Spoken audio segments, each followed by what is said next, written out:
everybody, Betsy here at Tonkadale. I'm here to talk to you about winter in Minnesota. It is not just hard for you, it is hard for your plants. So I'm going to talk to you about a few ways to fix up your plants that are maybe looking a little dusty and a little crusty. One way to fix up your houseplant is to take a look at the top of the soil. Maybe it's not holding on to water or absorbing water the way it used to. You can simply add a little bit of a top dress of soil. So you would want to use whatever soil the plants would prefer. We have some great options. We have our indoor Tonkaterra mix. This is great for lots of different foliage houseplants.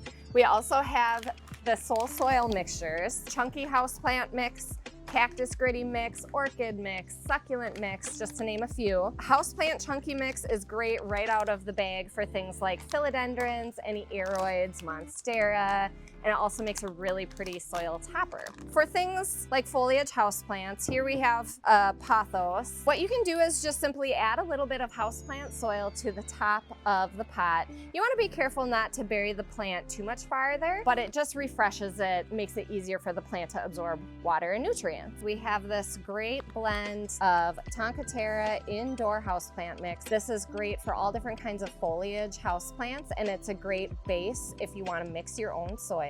If you need to add to the top, you'll simply just pull the foliage away and just scatter the soil around the base of the plant to refresh it and make it look nice. So another great blend we have available is the Soul Soil Houseplant Chunky Mix. This is perfect right out of the bag for things like monstera, philodendron, or other plants that like a really chunky mix. This is going to be quite a bit different from your standard all-purpose indoor mix.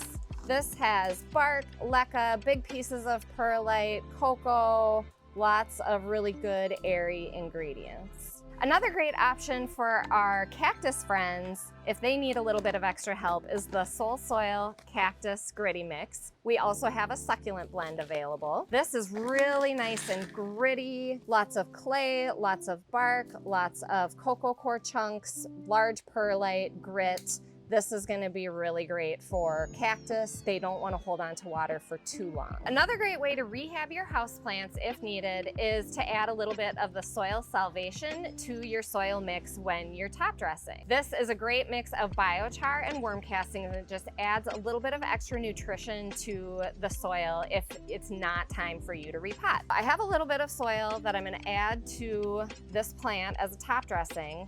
You can add the soil salvation. A great way to do this is to just simply pour it into your soil that you're going to add as top dressing and mix it together. Then you can work around the plant at the base and just sprinkle it over the top.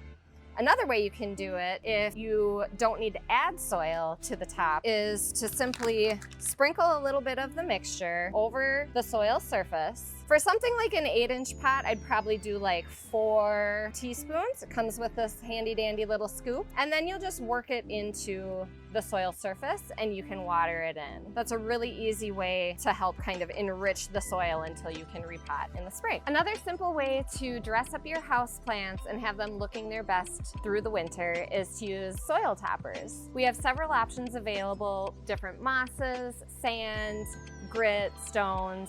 And I get asked a lot of questions about how do I use it and what goes with what plant. The way that I like to think about it is that foliage house plants look great with mosses because you're kind of replicating where they might be in nature. Things like cactus and succulents look great with sand or grit because you're not going to encounter moss in the desert, right? So for foliage house plants, an option that I really like to use for soil topper is Spanish moss. It comes in a package and all you have to do is pull it apart to fluff it up.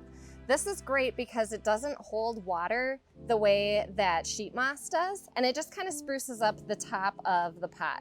So all you have to do is pull it apart and fluff it up, tuck it in around the base of the plant. You can water right through it. You don't necessarily need to move it to water the plant, and it's kind of cute if there's a few little pieces tucking out the side of the pot. Another option would be to use sheet moss, green preserved sheet moss like this. This is really nice for things that actually like to stay damp longer. So things like some ferns. This makes a really good top dressing because it helps hold onto water and kind of insulates the plant the way that mulch would for your outdoor plants. So this is really easy to use if you get it damp. Put this in a bowl with some water, let it soak up, and then all you have to do is squeeze it to wring out the water. This makes it nice and pliable, and again, all you're doing is just tucking pieces of it around the base of the plant. That just helps the plant look sort of finished off, hides that dusty and crusty soil. For things like cactus and succulents, you don't necessarily want to use moss because it can hang on to water longer. Things like sand, grit or gravel, or larger pebbles. And this is really, you can kind of go any aesthetic way you please. To top dress with sand or gravel, this is a Euphorbia lactae ghost. We're gonna use the Soul Soil Kona Gray. This is a great option. It basically looks like little granite chips. It's beautiful.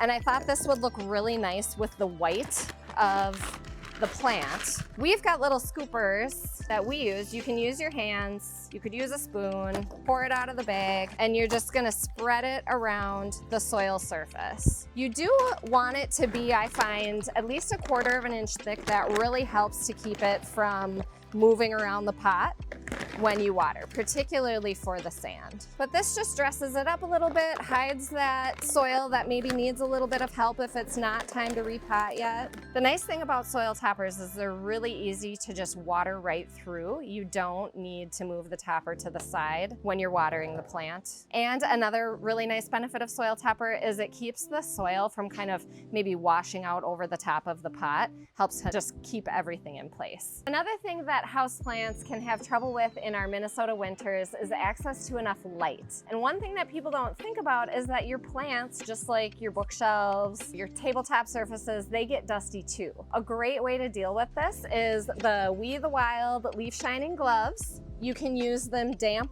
on their own, or you can partner it with the Protect spray. One way you can do this is you can actually just spray the gloves directly and run your hands over the leaves. This will take care of any dust, because dust on the leaves is actually going to do a lot to interrupt the plant's ability to photosynthesize and take up the light that they have access to. It also does a really nice job of cleaning the leaves.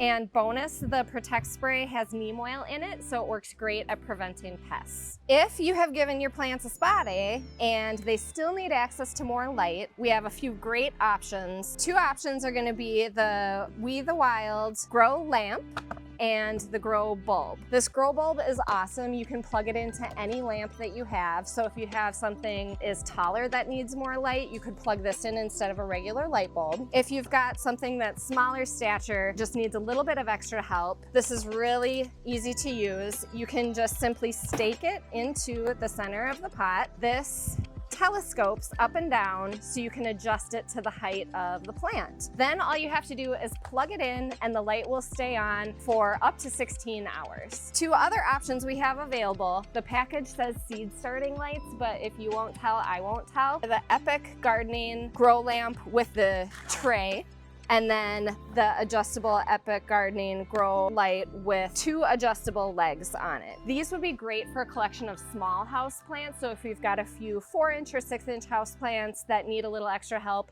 you can put them in a collection under the base of the light. It does a lot to kind of help those plants get through our darker Minnesota winter months. I hope this helped you come up with some ideas of ways that you can refresh your house plants this winter until it's time for repotting in the spring. If you need help with extra resources, our website is great. Go to the Learn page. We have care cards, we have soil recipes, we have blogs available. Thanks for watching. See you at Tonkadale.